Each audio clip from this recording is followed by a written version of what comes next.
Hi everyone, I'm Megan. I'm 28 and originally from Boston.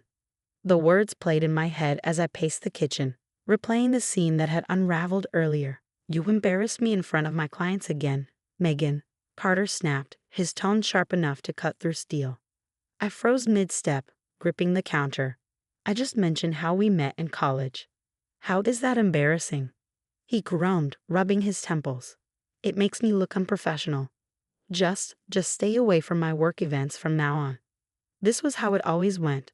5 years of marriage and I was walking on eggshells in my own home. When we first met, Carter was the charming, successful 27-year-old realtor who swept 23-year-old me off my feet. But now, at 32, he was someone I barely recognized. You should listen to Carter. His sister Rebecca chimed in later that week at our usual family dinner. Her voice carried the same condescension that always made my stomach churn. He's worked so hard to build his reputation. The last thing he needs is what, Rebecca? I asked, meeting her prim and proper glare head-on. An embarrassing wife ruining everything, she finished, with a tight smile. Her words stung, as they always did. At 35, Rebecca never missed an opportunity to remind me that I didn't belong in their world. Later that week, while shelving books at the small bookstore where I worked part-time, my coworker Mia nudged me gently. Girl, you look exhausted. Everything okay at home? I hesitated before mumbling, just the usual. Carter's stressed about work. Says David, his partner, is breathing down his neck about some accounts. David, the twitchy one? Yeah, something's definitely up with their books, Mia said, her tone skeptical. I wanted to call Olivia, my childhood best friend, but Carter had labeled her toxic to our marriage 2 years ago. Olivia, who had been there since 3rd grade. Olivia, who had become a forensic accountant and warned me about rushing into marriage. He's isolating you, sweetie, my dad had said before the wedding. Just like your mother's first husband did to her. Dad, Carter's nothing like that, I had insisted. Now, 5 years later, Dad's words haunted me. But when I tried talking to him about my marriage, he'd just sigh and say, "You made your bed, Megan." Last night, while searching for a missing bill, I found strange receipts in Carter's office, hotel charges, expensive restaurants, dates that didn't match any of his supposed client meetings. When I confronted him, his face darkened. You're going through my things now? This is exactly why I can't trust you around my business. Trust you? What about all these charges, Carter? The late nights? The secret phone calls? He grabbed his keys, his jaw clenched. I'm staying at Rebecca's. Don't call me and don't you dare tell anyone about this, especially not David. You have no idea what you're messing with. As I watched his car disappear down the street, dread sank into my chest. I was trapped in a web of lies, control, and secrets. What I didn't know was that the worst was yet to come. Months later, on a rainy day in court, Carter's lawyer stood before the judge, his voice cold and confident. Your Honor, Mrs. Thompson has displayed erratic behavior throughout the marriage, including stalking my client at work and harassing his business associates.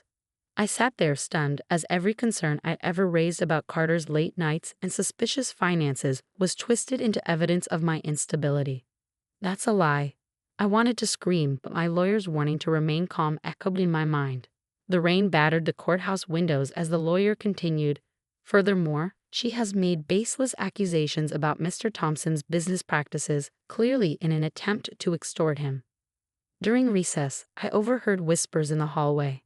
Did you hear? Rebecca said Megan tried to seduce David to get dirt on Carter's business. Seriously? No wonder Carter's divorcing her. She's been after his money from day one. My phone buzzed. A text from Mia. Gee, Megan, you need to see this. David just forwarded me emails between Carter and his mistresses, plural, and something shady about their client accounts. Before I could respond, Carter's lawyer approached, holding new papers. Mrs. Thompson, we're freezing all joint accounts pending investigation of your allegations. Mr. Thompson claims you've been making unauthorized withdrawals. What? That's all I have. How am I supposed to live? Not my concern, Mrs. Thompson.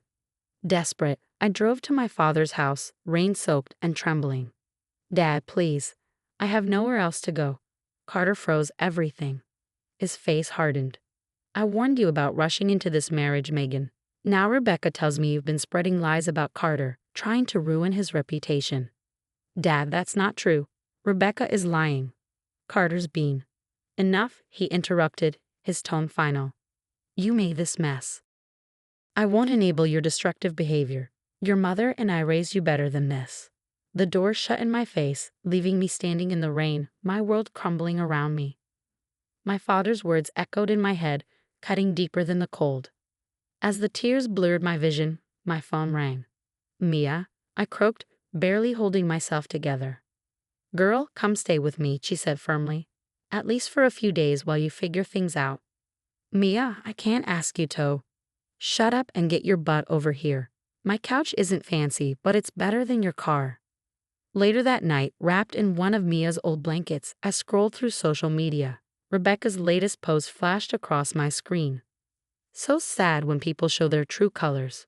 Money and jealousy really bring out the worst in gold diggers. Hashtag praying for my brother. The comments were brutal. Friends I'd known for years believed her lies, their words like daggers twisting in my heart. I can only keep you for a week, Mia said, handing me a mug of hot chocolate. My landlord's strict about guests, but we'll figure something out. I nodded, too numb to speak. 5 years of marriage had destroyed my reputation and shattered my trust. Even my own father had chosen Carter's lies over my truth. But as I sat there on Mia's couch, something inside me shifted, hardened. They thought they'd broken me, but they had no idea what I was capable of. I opened my laptop and started typing an email to Olivia. It was time to fight back. Girl, I've been waiting for your call for years, Olivia said, her voice a lifeline through the phone. Stay put.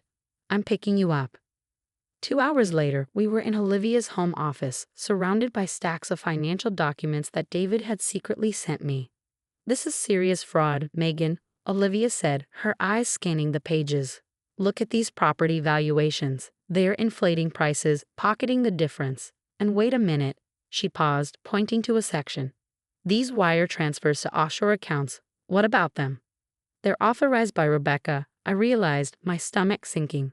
Your dear sister-in-law's been helping Carter launder money through her medical practice, Olivia said, shaking her head. My phone buzzed again. It was David. Megan, I found more.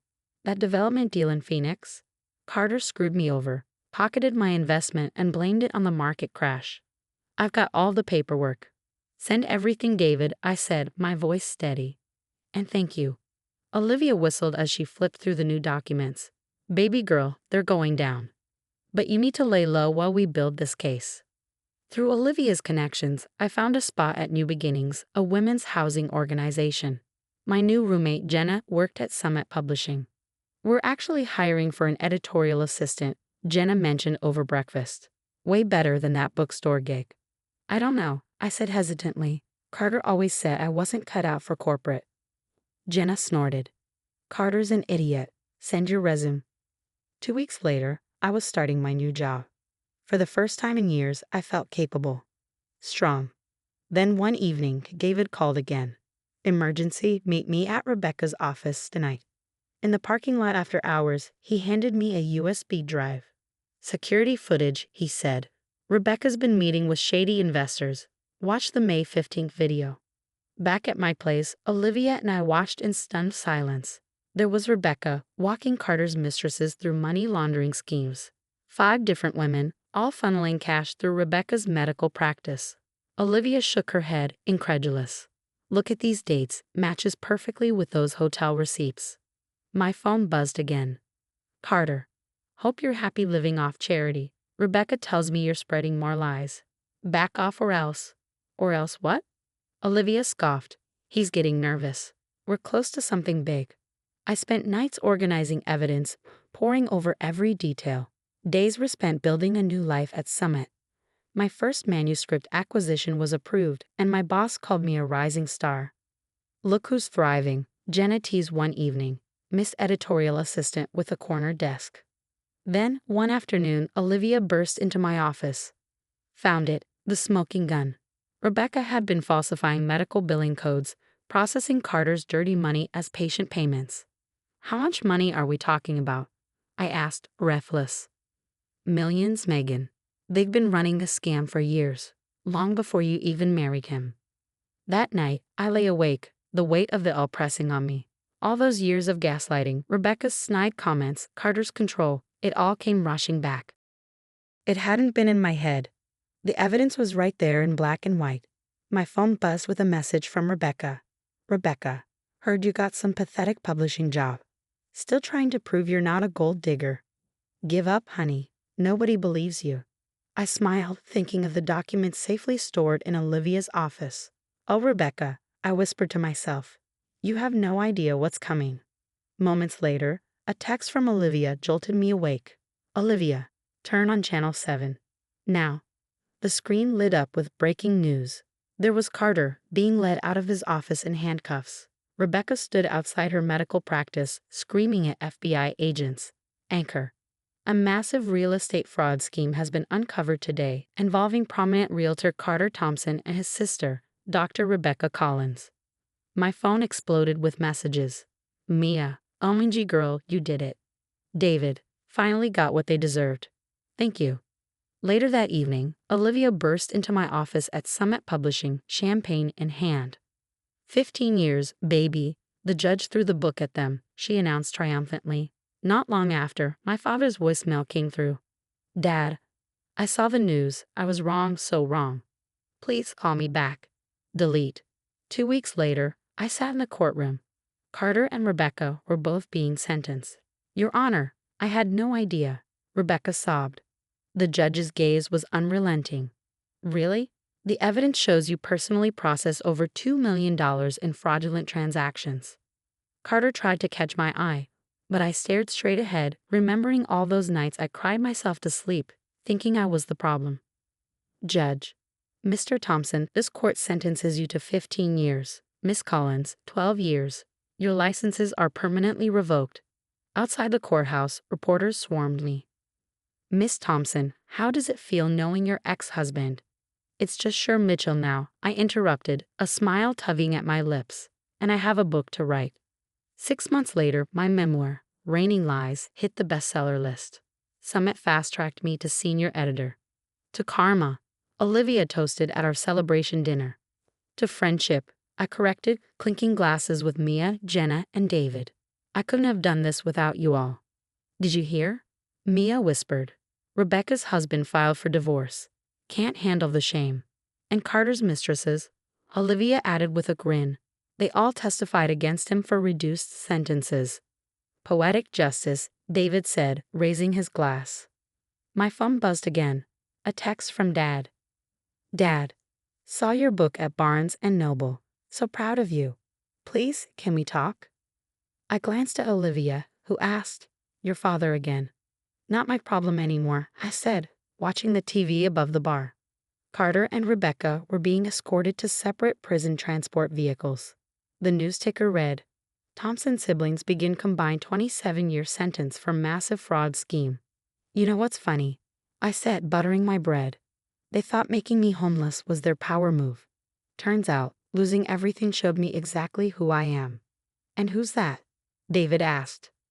Someone who doesn't need toxic people's approval to succeed. Later that night, I walked past my father's house in the rain. He was on the porch, probably waiting for me like always. Megan, please, he called out. I kept walking, my heels clicking against the wet pavement. My phone buzzed, a message from my publisher. Publisher, second book deal approved. Contract tomorrow. I smiled, thinking of Carter and Rebecca in their prison cells. Of my father, alone on his porch. Of everyone who tried to break me. Looking up at the rainy sky, I typed back, absolutely. Time to tell more stories that need to be heard. The rain felt different now, not like tears anymore. More like applause. If you were in my shoes, if your own father chose to believe your abuser's lies over you, would you eventually forgive him after he saw the truth? Or would you stand firm in your decision to cut him off completely, like I did? Share your thoughts in the comments below.